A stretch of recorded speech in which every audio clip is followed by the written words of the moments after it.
Natasha Kampusch era uma criança como tantas outras. Cresceu em Viena, Áustria, uma cidade tranquila, mas sua infância não foi completamente feliz. Seus pais estavam separados e muitas vezes ela se sentia deslocada entre os dois lares. A escola também era um lugar difícil, onde Natasha lutava para se adaptar, sendo mais tímida e introspectiva do que seus colegas de classe.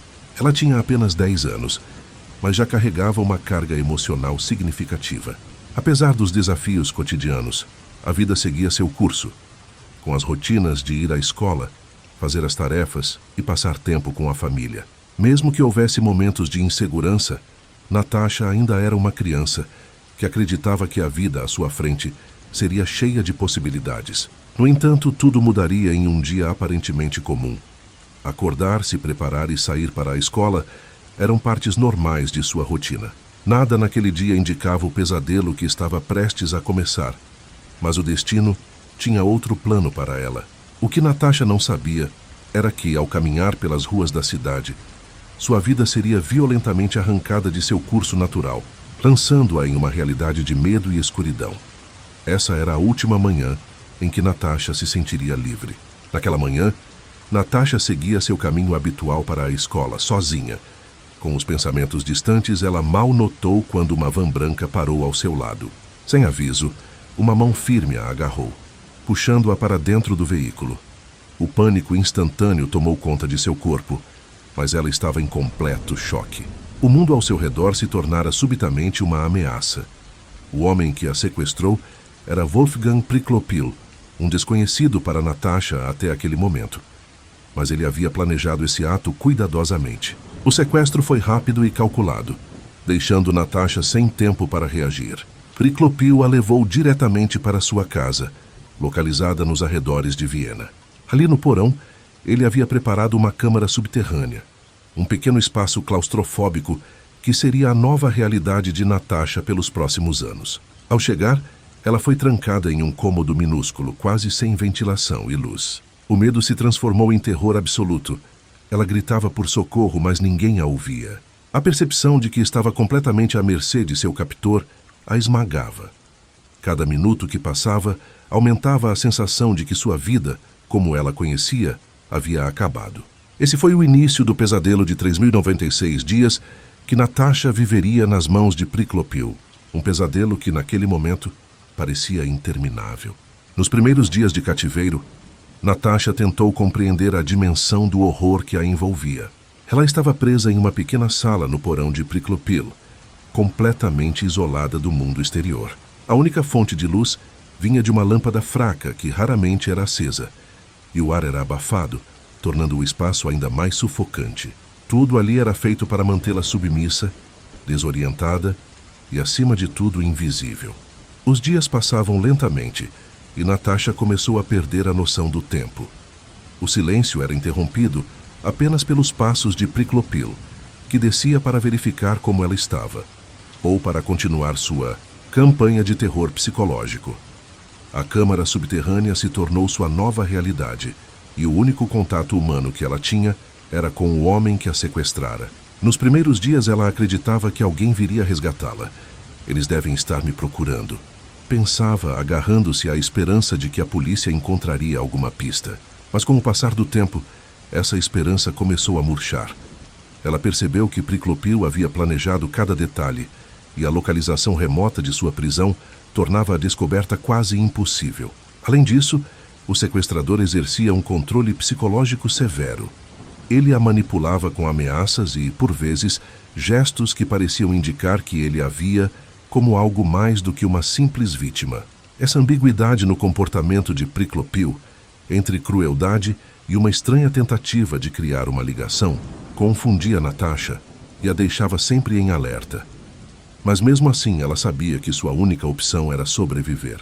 Os dias se transformaram em semanas, as semanas em meses, e lentamente Natasha começou a entender que a única pessoa que poderia tirá-la daquela situação era ela mesma.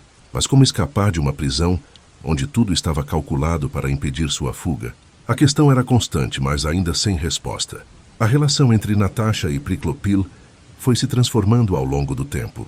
Nos primeiros meses, Ele a tratava com brutalidade e desumanidade, impondo seu domínio através de abusos físicos e psicológicos. Ela era mantida em constante vigilância, obrigada a seguir as ordens mais absurdas. Ele fazia questão de mostrar que tinha total controle sobre sua vida e morte. Priclopil estabelecia uma rotina rigorosa, onde Natasha era forçada a realizar tarefas para ele, como limpar a casa ou ajudá-lo em pequenos afazeres. Essas atividades faziam parte de sua estratégia de controle, tentando criar uma falsa normalidade na mente de Natasha. Ele a lembrava constantemente de que, fora daquelas paredes, o mundo havia seguido em frente sem ela. Para Natasha, isso era devastador. A ideia de que sua ausência havia se tornado irrelevante corroía sua esperança de ser resgatada.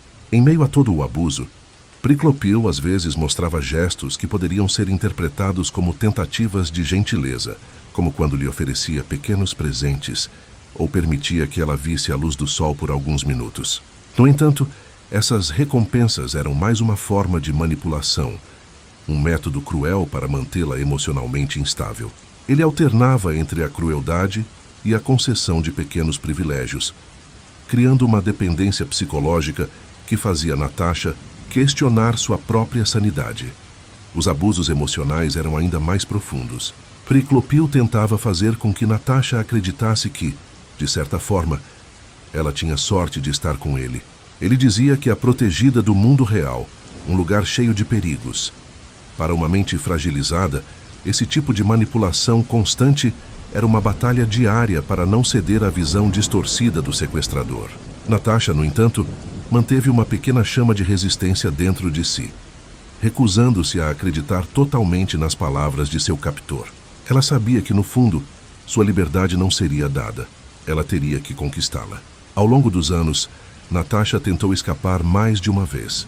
Sempre que via uma oportunidade, por menor que fosse, ela planejava em silêncio, tentando antecipar cada movimento de Priclopil. No entanto, suas tentativas eram sempre frustradas. A casa estava meticulosamente projetada para evitar qualquer fuga, e seu sequestrador estava sempre um passo à frente. Apesar das falhas, essas tentativas mantinham viva uma pequena esperança. Mesmo diante das punições severas que seguiriam qualquer tentativa de fuga, Natasha não desistia completamente. Ela sabia que, se tivesse uma chance real, teria que ser rápida e decisiva. Cada erro era uma lição, um novo dado que ela incorporava em seus planos futuros. Esses momentos de esperança, por mais breves que fossem, eram o que a mantinham sã. Ela sonhava em correr pelas ruas de Viena, de volta à sua liberdade, mas esse sonho estava sempre fora de alcance. No entanto, ela nunca deixou de acreditar, mesmo que essa crença fosse fragmentada por anos de isolamento e abuso. Natasha resistia psicologicamente, criando mecanismos internos para se manter firme. Ela repetia para si mesma que um dia as coisas mudariam, e de fato elas mudariam. No dia 23 de agosto de 2006, o momento tão esperado finalmente chegou. Priclopil estava distraído, falando ao telefone em outra parte da casa, quando Natasha percebeu uma rara oportunidade. Com o coração batendo forte, ela soube que era agora ou nunca. Agindo rapidamente, ela escapou pela porta da casa e correu o mais rápido que pôde. Os instantes seguintes foram uma mistura de terror e euforia. A cada passo, ela temia que Priclopil a alcançasse, mas continuava correndo, determinada a não ser recapturada.